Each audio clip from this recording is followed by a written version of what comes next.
Chargers yesterday beat the Browns 47-42. Game of the day. And maybe the two teams along with the Bills, with apologies to the Chiefs, they're going to vie for the AFC. Justin Herbert, 26 of 43 for 398, 4 touchdowns, no picks, sacked twice yesterday, 4 carries for 29 yards and a touchdown. It was Justin Herbert's, get this, Chrissy, his 11th career 300-yard passing game. 11th. The most ever by a quarterback in his first 2 seasons. Ever. Anyone.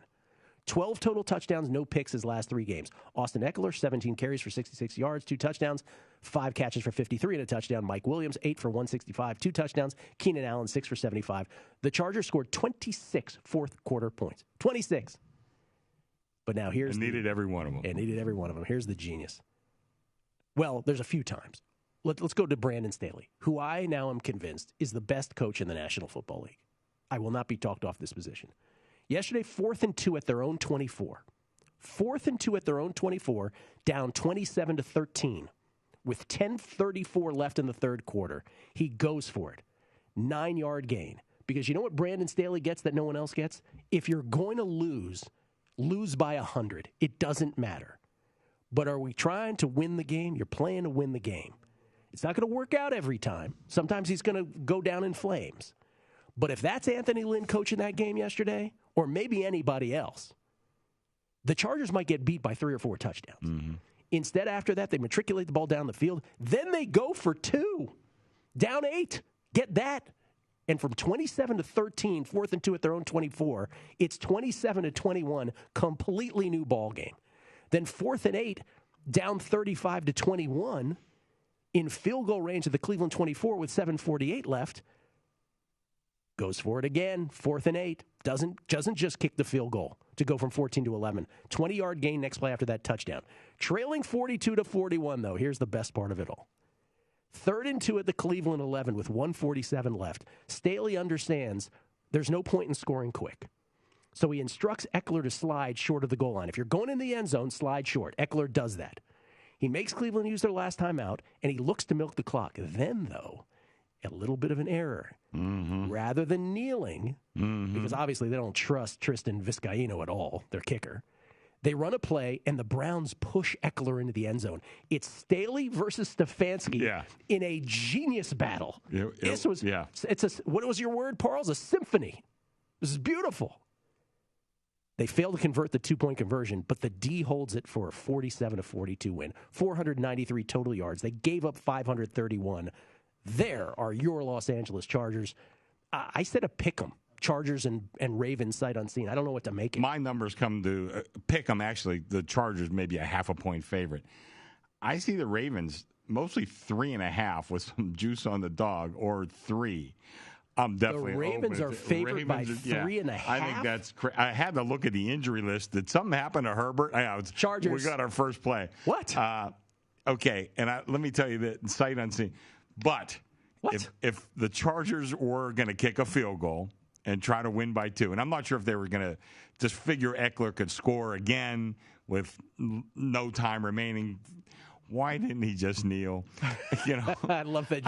Even you're sweating. Oh my God! I mean, if a 2-point Charger win would have been a thing of beauty for us, saved us a ton.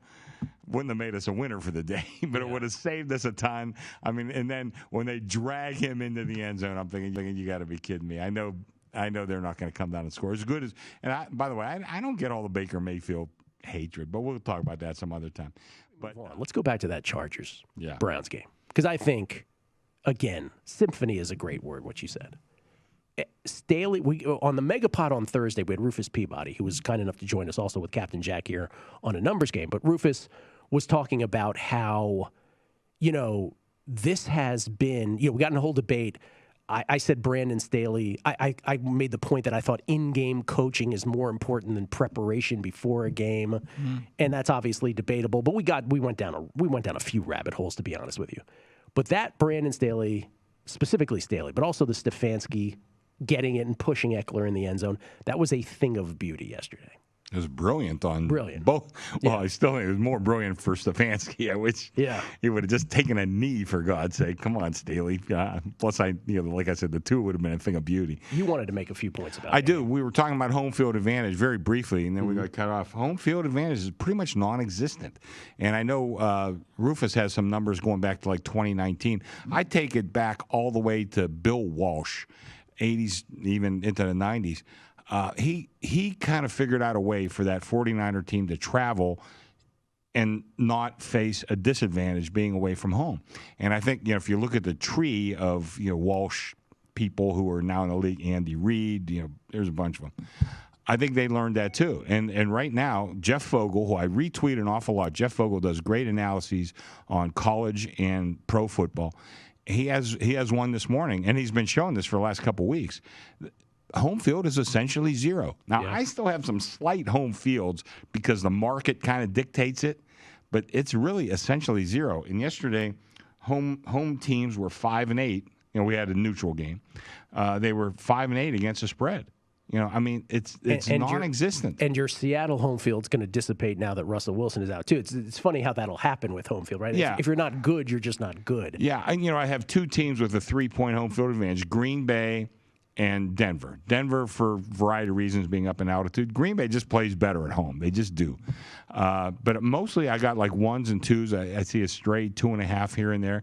But home field is essentially nothing. By the way, just reminded me, I go through like a forensic analysis before on how we get to each and every number, and I do this for college and big games in college football and the whole thing in pro football. Your articles are spectacular. Jeff DMs them to me every week. Yeah. They're awesome. Jeff, of course, helps me on the articles quite a bit.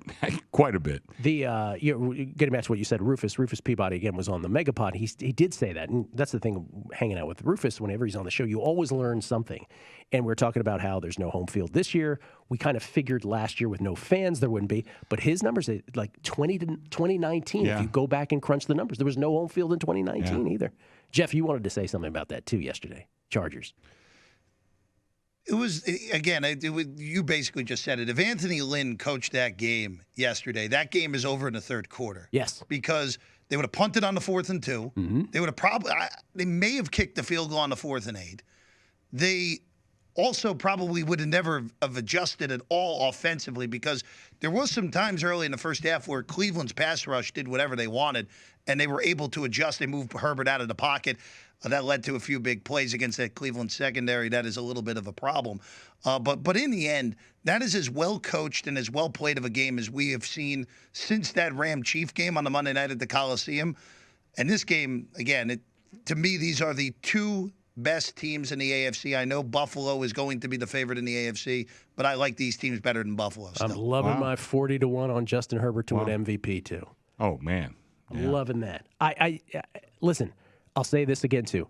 It's not always going to work out. There's going to be some times he goes for it in situations and they're going to flame out, and people are going to go after him. I'd much rather have that dude as my coach than anybody else. Now, I will say this. As great as his press conference was the other day where he was going through the running game mattering, he's starting to do that in every press conference. That's going to start to annoy people, right? That people are like, okay, we don't need to lecture every time, Brandon. Well, here's the other thing, too, that I think he's figured out, and maybe a couple other coaches now have figured out, too. If you're running your offense, you can get 4-8 yards. Just because it's 4th down, there's not some magic. Right. And before it'd be 4th and 1, you'd line up in that tight formation. The whole world knew you were going to sneak or get it to your fullback. Or I don't know if there's still fullbacks in this league. Now, apparently, you don't sneak. No one sneaks anymore. It's ridiculous. We had a 4th and goal from the 1, and the Jaguars line up in spread formation. You got a 6'5", 240-pound quarterback. At least have the threat of a sneak. Jeez. Only Tom Brady does. I think Cleveland should be the favorite, and I made him a 3-point favorite here. Wow, look at you. What is it? I see 2.5 with a ton of juice on Cleveland. I think they should be the favorite. My numbers came to pick them. I was finally getting convinced on the Cardinals a little bit here. If on Primetime Action, we talk a lot about the Cleveland Browns. Yeah. And Matt Brown, my co-host, is convinced he's got them in like the top 3 power rated. Don't hold me to that, but definitely top 5 power rated, despite their 3-2 record. I'm with him to some degree. I have, like I said, in my grading system, I have them 7th. Power ratings, I have them way up there. And I still give them 2.5 points for home field, which is high according to my ratings. But I still thought this game should be more like a pick. I think I have them a half-point favorite. Browns, half-point favorite. I thought 2.5 was a little. I'm going to open 2.5 though, because I see a 2.5 with a lot of juice, and I'm sure they'll lay it to me. Because when guys see a 2.5 or a 3.5, there's two assumptions they make. Yes. Number one, the game's definitely coming 3. Sure. And number 2, I'll never see that half point again in my life, so I have to pound the hell out of it. That last part is so true. Oh, I better get there quick. He'll never be there. Of course, with the Green Bay game, they were right. The thing about Arizona, the reason that I made the Browns 3-point favorites, is if Arizona can't shake Trey Lance and the Niners. They did not play well yesterday. With that vanilla offense. And Cleveland has a great D, just like, they have as one of the great Ds in the league, I think.